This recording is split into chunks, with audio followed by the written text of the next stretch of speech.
και το κακό συνεχίζεται.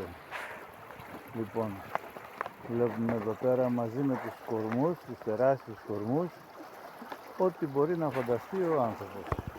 Από ρόδες αυτοκινήτου μέχρι ένα σωρό μπουκάλια νερού, μπιτόνια από φυτοφάρμακα, βρωμοκοπάει ο τόπος φυτοφάρμακο εδώ πέρα.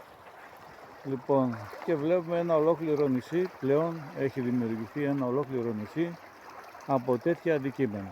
Από τεράστιους κορμούς μέχρι σκουπίδια, μπετόνια όπως είπα, για φυτοφάρμακα, και η μόλυνση δεν φτάνει, δηλαδή όλο αυτό που συμβαίνει, το κακό που καταπονεί η γέφυρα, την αρχαία γέφυρα του ποταμού Αγκίτη, εδώ στο σταθμό Αγκίστας, αλλά μολύνει κιόλας.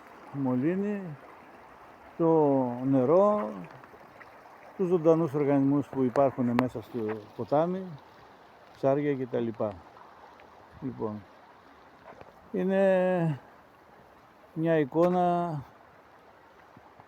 αποκρουστική, να λυπάσαι για την κατάδια της Ελλάδας και για την αδιαφορία του Έλληνα. Του Έλληνα, από τον απλό πολίτη μέχρι τις υπηρεσίες που θα έπρεπε να προβλέψουν και να μην περιμένουν αφού βρέξει και μετά να κάνουν αυτό που πρέπει να κάνουν.